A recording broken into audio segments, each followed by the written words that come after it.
collapses. Constantine, a former soldier, is named Caesar of the West.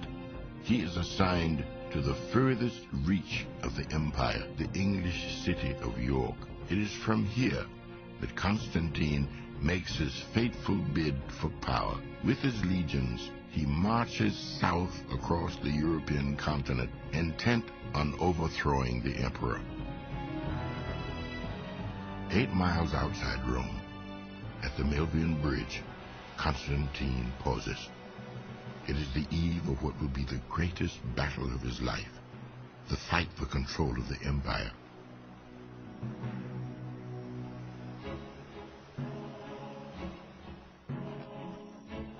It is precisely at this point that the would-be emperor has a vision.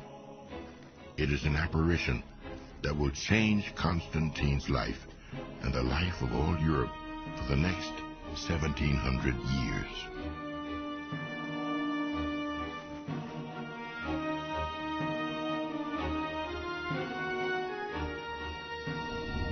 Looking up in the sky, Constantine sees the sign of the cross on the face of the sun.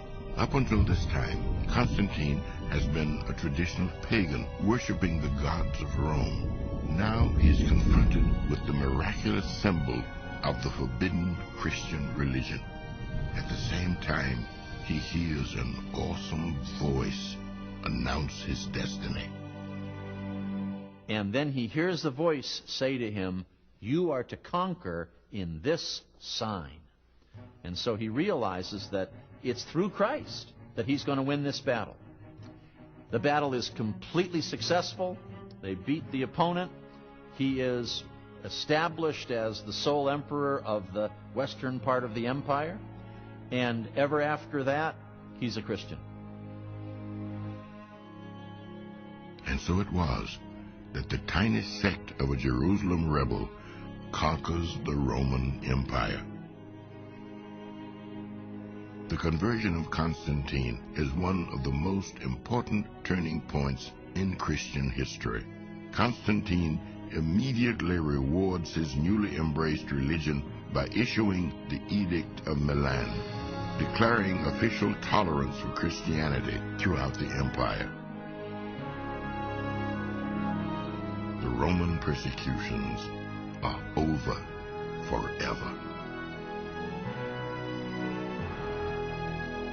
In 323 AD, Constantine marches against the Eastern Augustus, the pagan Licinius, and defeats him after 2 years of war. Constantine is now the sole ruler of both East and West.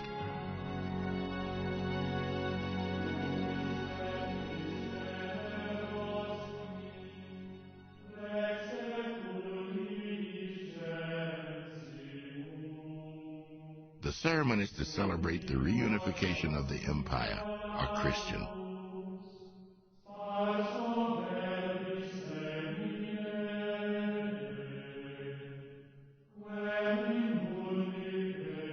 Yet the nature and extent of Constantine's conversion are still matters of debate. Modern scholarship suggests a complicated scenario behind the traditional version of history's greatest conversion. Some scholars claim that the God Constantine accepted that day at the Milvian Bridge was not Jesus, but the sun god Apollo. Could the reputed first Christian emperor have actually retained his paganism? He believed in the sun god, the Sol Invictus, the invincible sun. He had some connection with Apollo and the idea of sun worship. And I think he was a man of his own spirituality, still evolving, still developing. Despite his ostensible conversion, Constantine retains many pagan practices when he becomes emperor. His sympathy with Christianity is undeniable, but so is his tolerance for paganism. His coins carry the image of the sun god.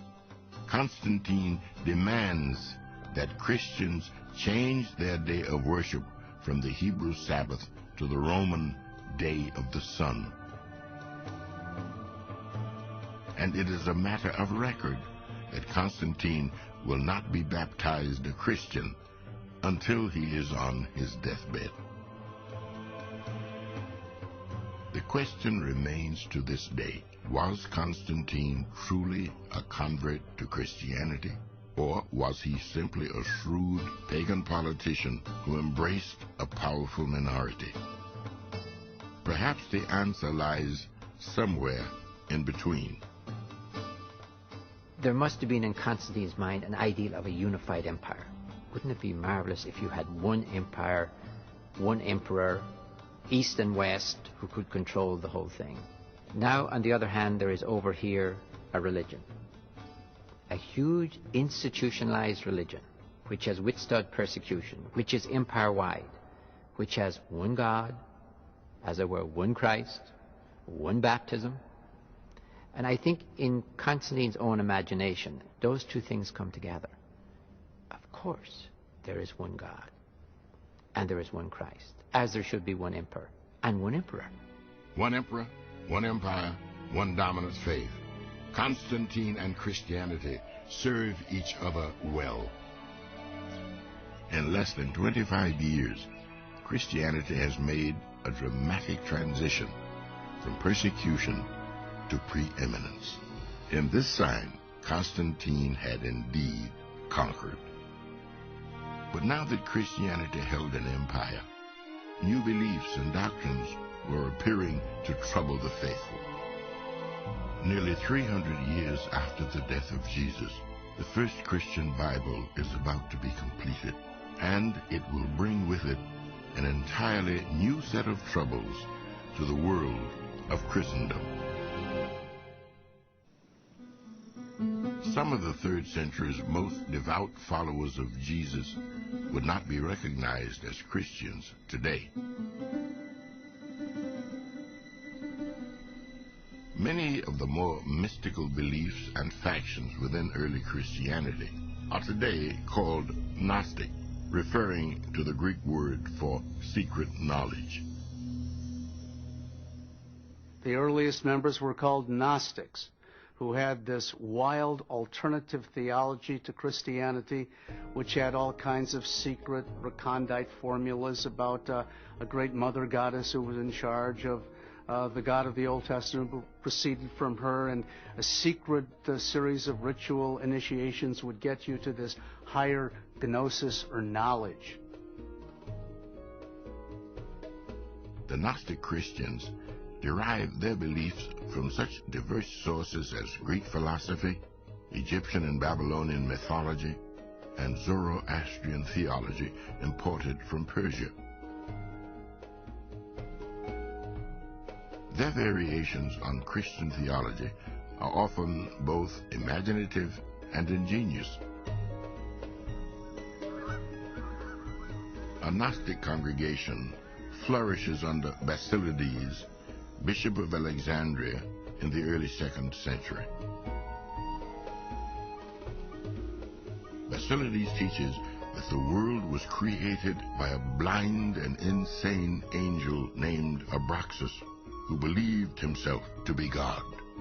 According to Basilides, Jesus was sent to redeem humanity from this tyrannical spirit, and did so, astonishingly, by escaping from the cross. The Gnostic story of Christ cheating the cross will resurface centuries later in the holy book of another faith, the Quran of Islam. Even the Gospels of the Gnostic sects differ radically from the scriptures that have come down to us today.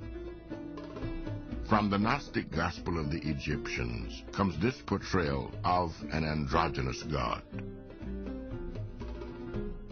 She became the womb of everything, for it is she who is prior to them all, the Mother, Father, the first man, the Holy Spirit, the thrice male, the thrice powerful, the thrice named androgynous one, and the eternal eon among the invisible ones. One Gnostic gospel, discovered in 1945, may well be older than the